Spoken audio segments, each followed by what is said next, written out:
Hello friends, मैं संध्या आप सभी की स्वागत करती हूँ स्टडी करिकुलम में। जैसे कि आप सभी जानते हैं कि क्लास 5th के हम लोग एनसीईआरटी पढ़ रहे हैं और आज का जो चैप्टर है चैप्टर 10 है। ईवीएस की हम लोग पढ़ रहे हैं पर्यावरण अध्ययन। जो अभी तक हमने 9 चैप्टर जो है कंप्लीट कर चुके हैं। जो साथी पहली बार इस क्लास को देख रहे हैं वो पिछली बार की क्लास आप लोग जरूर देखिएगा। आज हम लोग कुछ इमारतों के बारे में पढ़ेंगे। संपूर्ण एनसीईआरटी को निचोड़ हम लोग करेंगे। हर एक टॉपिक जो है आपके सीटेट और केबीएस से की दृष्टि से महत्वपूर्ण है। एनसीईआरटी के वो हर एक टॉपिक हम लोग कवर करेंगे जो आपके सीटेट और केबीएस के या किसी भी टीचिंग एग्जाम की तैयारी आप लोग कर रहे हैं तो लिए भी महत्वपूर्ण है। तो सेशन को अंतिम तक आप लोग जरूर देखिए। चलिए सेशन की ओर हम लोग बढ़ते हैं। आज का जो टॉपिक हम लोग का है बोलती इमारतें। बोलती इमारतें, इसी से पता चलता है कि इमारतों के बारे में हम लोग पढ़ेंगे। गोलकोंडा के बारे में हम लोग पढ़ेंगे। बहुत सारे इमारतों के बारे में जो आपके एग्जाम के दृष्टि से संबंधित होगा। आज जो हम लोग पढ़ेंगे बोलती इमारतें, अगर आप नोट डाउन कर रहे हैं तो आज के अपने नोटबुक में लिख लीजिए बोलती इमारतें। चैप्टर जो है 10 है जिसमें हम लोग मेन पॉइंट जो है उसको कवर करेंगे। गोलकोंडा के बारे में है, आप लोग ध्यान दीजिएगा किसके बारे में बताया जा रहा है। तो गोलकोंडा के बारे में हम लोग पढ़ रहे हैं। हेडिंग आप लोग डाल लीजिए गोलकोंडा, जिसमें दीदी जो है बच्चों के साथ घुमाने के लिए लेकर गई हैं और उन्होंने बच्चों से बातचीत कर रही है कि जो मोटे मोटे दीवार हैं, दरवाजे हैं, बच्चे देखकर अचंभित हो रहे हैं। तो यहाँ पर कुछ पढ़ने की ज़रूरत नहीं है। या और सबसे महत्वपूर्ण यहाँ पर जो ज़रूरत वाली बातें हैं उसको मैं हाईलाइट कर दे रही हूँ। दीदी कह रही है कि बच्चे जब पूछ रहे हैं कि कल्याणी एक बच्ची है, वो पूछ रही है कि वह दीवार कहीं कहीं जो है वो गोलाई में आगे की तरफ निकली हुई है। आगे की तरफ निकली हुई है तो वो क्या है, जो आगे तरफ निकली हुई है उसी को बुर्ज है कहते हैं। दीदी बता रही है कि बुर्ज है और बुर्ज जो है वह दीवार की ज़्यादा ऊंची है, दीवार से ज़्यादा जो है ऊंची होती है। इसके लिए कि बाहरी दीवार जो होती है वो 87 बुर्ज है। इसकी बाहरी जो दीवार है वह 87 बुर्ज है। मोटी दीवारें, लंबा चौड़ा गेट और इतने सारे बुर्ज, सुरक्षा के लिए कितने कड़े इंतजाम थे। उस वक्त देखा जाए तो बुर्ज पर सिपाही जो थे वो बैठकर वहाँ पर छुपकर और दूसरे सैनिक जब आते थे तो उनको छुपकर वहाँ से देखा करते थे बुर्ज के साथ। यहाँ पर दिखाई दे रहा है कि यहाँ पर बुर्ज जो है ऐसे के ऊपर ऊंचाई पर बनाया जाता था अलग हटकर, और वहाँ पे एक छेद भी है। तो वहाँ पर सैनिक जो है वो बैठकर देखते थे। जो दूसरे वहाँ पर बैठकर सैनिक जो है वो देखा करते थे कि कोई आक्रमण न करे, दूर से ही नजर आ जाता था। और यहाँ पर एक और महत्वपूर्ण पॉइंट है कि कल्याणी जो है वो बता रही है कि गेट के बाहर जो लिखा था सन 1518 से 1687 तक यहाँ कुतुब शाही सुल्तान ने एक के बाद एक राज्य किया था। कह रहा है कि वहाँ पर लिखा हुआ था बाहर बोर्ड पर कि सन 1518 से 1687 तक यहाँ कुतुबशाही सुल्तानों ने एक के बाद एक राज किया था। ये पॉइंट आप लोग नोट डाउन कर लीजिएगा अपने नोटबुक में। और दीदी बता रही है कि उससे पहले 1200 में बता रही है कि उससे पहले 1200 में किला जो है वो मिट्टी का बना था और 1200 में किला जो है मिट्टी का बना था और दूसरे राजाओं ने राज किया था। तो ये भी ध्यान दीजिएगा कि कब जो है गोलकोंडा जो है वो कब मिट्टी का बना हुआ था। तो 1200 यानी कि कुतुबशाही दरबार के पहले जो है बना हुआ था। यहाँ पर शिक्षक संकेत जो है बता रहे कि बच्चों का ध्यान जो है इस बात पर आकर्षित करे कि बच्चे जो है ऊंची गोल आकार की दीवारें से चारों तरफ दूर दूर तक देखा जा सकता है। उनकी ओर ध्यान आकर्षित करें कि ऊंची गोल आकार की जो दीवार से चारों तरफ जो है दूर दूर तक देखा जा सकता है, जिसे बुर्ज कहा जाता है। तो उससे क्या होता है, चारों तरफ देखा जा सकता है। यहाँ पर सुल्तान के महल के बारे में बताया है कि सुल्तान के महल पर उन लोग जाते हैं तो सीढ़ियाँ जो है काफ़ी ऊंची होती है और वहाँ पर उन लोग चढ़कर जाते हैं। फिर यहाँ पर एक फुहारे जो देखते हैं, छत के ऊपर जो है फुहारे लगा हुआ था, उस वक्त भी छत पर फुहारे लगा हुआ था। तो एक बच्चे जो कह रहे कि वाह उस ज़माने में इंजीनियरिंग, सोचो आज भी इंजीनियर जब मकान बनाते हैं तो कई जगह से बरसातों में शीतल आ जाती है। आज के इंजीनियर जो है ये समस्या से जो है बहुत ज़्यादा है कि आज के इंजीनियर जो है वो बना रहे हैं तो घर में जो है सीलन जो है आ जाती है। यहाँ तो छत पर पानी के फव्वारे चलते थे और उस वक्त जो है छत के ऊपर पानी के फव्वारे चलते थे। तब भी ये इमारतें जो है इतनी समझ से बनाई गई थी। सोचो कि 500 साल पहले लोग कैसे रहते थे और सोचो कि उस वक्त कैसे लोग रहते थे कि पानी के फुहारे भी चलता था, फिर भी आज भी पानी के फुहारे वगैरह भी चलता था।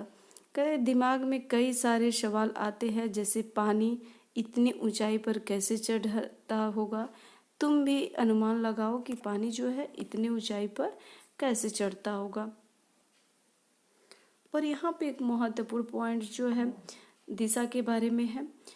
कहाँ जो है पूर्व पश्चिम, कह रहे कि तुम किन जगह पर हो, यह वहाँ पर सूरज जो है किस तरफ से उगता है और किस तरफ डूबता है। तो सूरज जो है पूर्व में उगता है और पश्चिम में डूबता है। तो यहाँ पर आंसर भी दिया है कि पूर्व दिशा में उगता है और पश्चिम दिशा में डूबता है।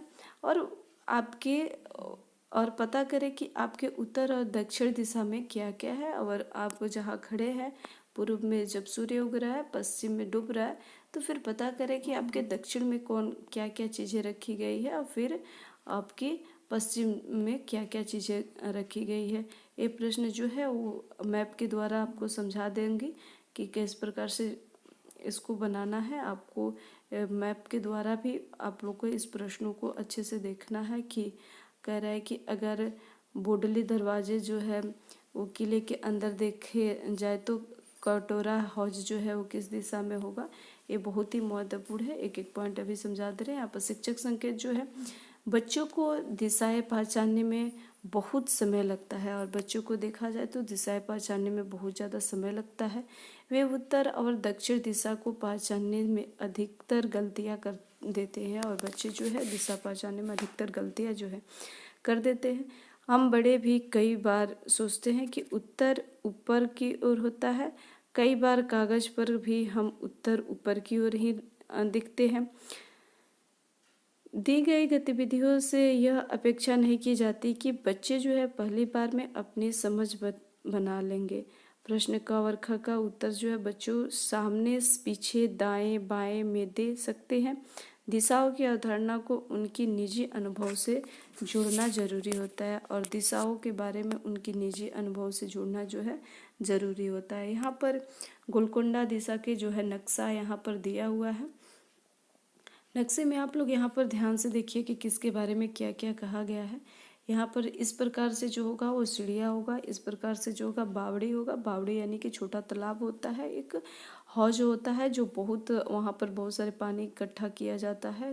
बावड़ी से बड़ा होता है हौज। और दरवाज़ा इस तरह बना होगा, बंदूक और बारूद रखने वाली जगह जो है बाग इस तरह बना होंगे, महल और ग्रेड। तो यहाँ पर बता रहा है कि जो है इसके दरवाजे कितने हैं। तो दरवाजे देखा जाए तो दरवाजे एक जो है यहाँ पर है पटसन करके एक, और एक दरवाज़ा जो है यहाँ पर है पटनचेरू दरवाज़ा। पटनचेरू दरवाज़ा यहाँ पर है। दूसरा दरवाज़ा यहाँ पर है बंजारा दरवाज़ा और तीसरा दरवाज़ा यहाँ पर है जमली दरवाज़ा और चौथा मोती दरवाज़ा। पांचवा जो है दरवाज़ा नया किला। और यहाँ पर एक और दरवाज़ा जो है दिया गया है मकई दरवाज़ा। यहाँ पर जो है मकई, छठा जो है मकई दरवाज़ा और साता जो है बोडली दरवाज़ा। यहाँ पर जो है बोडली दरवाज़ा। फिर एक और यहाँ पर दरवाज़ा जो है 8 जो है यहाँ पर बामनी दरवाज़ा और 9वां जो है फतेह दरवाज़ा। कितने दरवाजे हैं टोटल? तो टोटल 9 दरवाजे हैं फतेह दरवाजे। एक एक करके आप लोग अंडरलाइन कर लीजिए, एक एक करके आप लोग सभी दरवाजे के नाम जो है आप लोग नोट डाउन कर लीजिएगा। यहाँ पर या तो आप लोग एक स्क्रीनशॉट ले लीजिए, बढ़िया रहेगा। तो सभी दरवाजे के नाम आप लोग नोट डाउन कर लीजिए। ऐसे में पूछेगा नहीं, लेकिन हो सकता है कि अब जो प्रश्न बन रहे हैं काफ़ी डीपली प्रश्न बन रहा है, तो हो सकता है कि आपको एग्ज़ाम में आने की संभावना है। तो इस प्रकार के प्रश्न तो अभी आए नहीं हैं, लेकिन हो सकता है कि आ जाएंगे। तो इस आप लोग नोट डाउन कर लीजिएगा, एक दो बार इसको अच्छे से आप लोग पढ़ लीजिएगा। प्रश्न क्या पूछा था कि यहाँ से अगर आप खड़े हैं बोडली दरवाज़ा पे, यहाँ पर अगर आप खड़े हुए हैं बोडली दरवाज़ा पे, तो यहाँ से आप बोडली दरवाज़ा पर जब खड़े हुए हैं तो आपकी यहाँ पर कटोरा हौज जो है ये किस दिशा में दिख रहा है? तो कटोरा हौज अगर देखा जाए किस दिशा में दिख रहा है? कटोरा हौज जो है उत्तर की दिशा में। देखिए क्या है, उत्तर जो है दिशा, तो उत्तर की दिशा में कटोरा हाउस जो है दिख रहा है यहाँ से।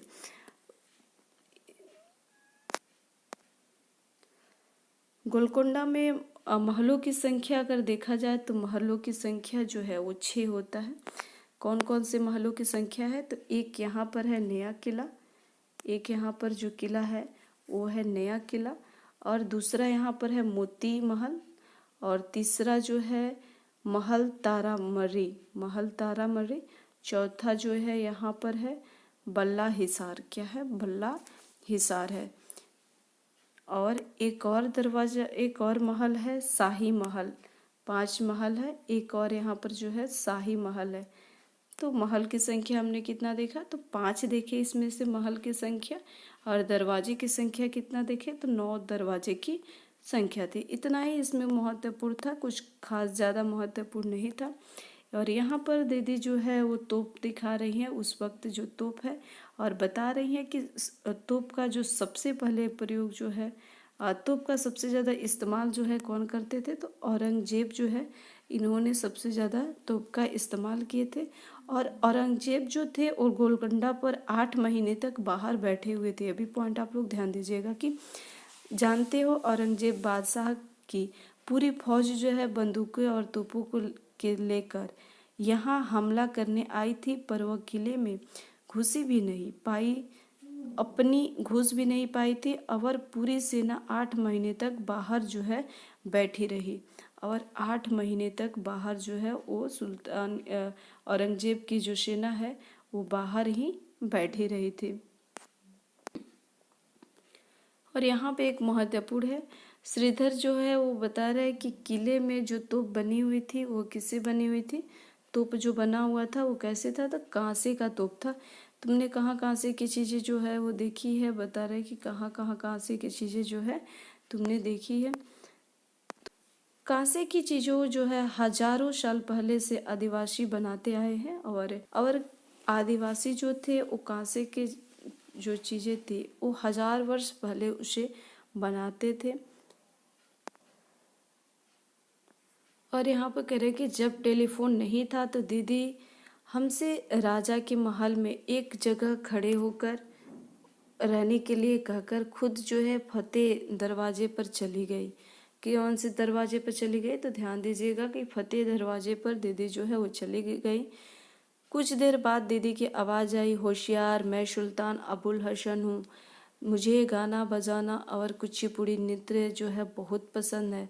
हमें बहुत हंसी आई, लेकिन हम हैरान थे कि दीदी की आवाज़ जो है इतनी दूर तक पहुंची कैसे। बाद में उन्होंने बताया कि फतेह दरवाज़ा पर खड़े होकर कुछ भी बोलो तो राजा के महल में यहाँ सुनाई देता है, और फतेह दरवाज़ा पर कुछ भी बोला जाता है तो राजा के महल में सुनाई देता है। इस प्रकार से वो महल जो है बनाया गया था उस वक्त।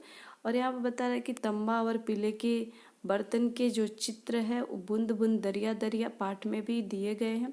बच्चों को प्रोत्साहित करें कि रंगों के अलग अलग धातु को पहचान पाए। तो बूंद बूंद दरिया दरिया में हम लोग पढ़े हैं उस चैप्टर में काशी के बारे में। और यहाँ पर बता रहा है कि पानी जो है वो किस प्रकार से उस वक्त इंतज़ाम जो है वो किया जाता। तो बैल के सहारे से उस वक्त पानी जो है निकाल कर दूसरे जगह पहुँचाया जाता था। और मिट्टी के जो पाइप बने हुए थे उस वक्त, इसमें आपके तस्वीर में देख सकते हैं कि उस वक्त जो है मिट्टी के पाइप बने हुए थे। उस वक्त मिट्टी के जो पाइप है, यहाँ पर देखिए ध्यान से, एक छिद्र जैसे है, तो मिट्टी के पाइप जो है उस वक्त बने हुए थे। ये पॉइंट आप लोग ध्यान दीजिएगा। यहाँ पर शिक्षक संकेत जो है दिया हुआ है। इस गतिविधि के जरिए जो है बच्चों को यह सोचने के लिए प्रोत्साहित करें कि उस समय के रहन सहन, व्यवसाय, खान पान आदि कैसे रहे होंगे और इन विचारों को अलग अलग तरीकों से व्यक्त कर सकते हैं, जैसे अभिनय करके, चित्र बनाकर, कहानी बनाकर या किसी और तरीके से इसको जो है व्यक्त किया जा सकता है, बच्चे को बताया जा सकता है। उसके बाद से म्यूजियम पहुंचते हैं। गोलकुंडा देखकर आपस में ये सब म्यूजियम जाते हैं। तो गोलकुंडा देखकर आपसी में ये बच्चे जो है हैदराबाद के म्यूजियम संग्रहालय में जाते हैं। कहाँ के? तो हैदराबाद के म्यूजियम संग्रहालय में इन लोग गोलकुंडा के देखने के बाद से जाते हैं और वहाँ पर उन लोग देखते हैं आसपास की खुदाई के दौरान मिट्टी से जो चीज़ें मिली थी, जैसे कि बर्तन, औजार, जेवर, हथियार वगैरह सब मिला था। तो वो सब बच्चे जो है बहुत ध्यान से देख रहे हैं। यहाँ पर शिक्षक संकेत जो दिया है कि बच्चों को प्रोत्साहित करें कि वे अपने बड़े बूढ़े और आसपास के लोगों से पुराने समय के बारे में बातचीत करें। यह इतिहास की समझ बनाने में सहयोगी रहेगा और यह इतिहास की समझ को बनाए रखने में सहयोगी रहेगा। हर एक चीज़ जो है वो गूगल से सर्च करके नहीं हो पाएगा, कुछ अपने बुजुर्गों से भी पूछना चाहिए। गूगल आजकल तो बच्चे जो है फ़ोन पर ही सबसे ज़्यादा व्यस्त रहते हैं, तो बच्चे को फ़ोन पर ना कहकर उनके घर जो बुजुर्ग लोग हैं उनसे बातचीत करना बेहतर रहेगा। और यहाँ पर एक और शिक्षक संकेत जो दिया है कि बच्चों से इतिहास के स्रोतों के बारे में बात करें और जैसे ही नक्शे, चित्र, खुदाई से निकली चीज़ें, किताबें, हिसाब के दस्तावेज आदि के बारे में बच्चे से बातचीत करें। और यहाँ पर एक चित्र जो है दिखाया गया है, बहुत ही महत्वपूर्ण चित्र है और ध्यान से देखिए आप लोग। कह रहे हैं कि यह लगभग जो है 500 साल पुरानी पेंटिंग है। कितने साल पुरानी पेंटिंग है? तो 500 साल पुरानी ये पेंटिंग है, जिसमें दिखाया गया है कि आगरे का किला जो है किस तरह बनाया गया था। और इस पेंटिंग में जो है वो दिखाया गया है कि आगरे के किला जो है वो किस प्रकार से बनाया गया है। तो इस प्रकार से हमने मेन जो पॉइंट थे आपके सीटेट के एग्ज़ाम से या केबीएस के एग्ज़ाम के या किसी भी टीचिंग एग्ज़ाम की आप लोग तैयारी कर रहे हैं, तो इससे संबंधित हम लोग मेन पॉइंट जो है उसके बारे में हम लोग अच्छे से देख लिए। मिलते हैं अब हम लोग नेक्स्ट सेशन में एक नेक्स्ट टॉपिक के साथ में। तो अभी तक आपने चैनल को सब्सक्राइब नहीं किए हैं तो फटाफट से चैनल को आप लोग सब्सक्राइब जरूर कर लीजिए और बेल आइकन दबाना आप लोग मत भूलिए। आपके जब भी अब क्लास अपलोड होगी तो आपके पास नोटिफिकेशन जो है टाइम टू टाइम मिलता रहेगा। तो सब्सक्राइब करना आप लोग मत भूलिए, दोस्तों के बीच शेयर भी करिए। और आपको सेशन कैसा लगा लाइक जरूर करिए। लाइक करने में आप लोग को पैसा नहीं देना पड़ता है। धन्यवाद।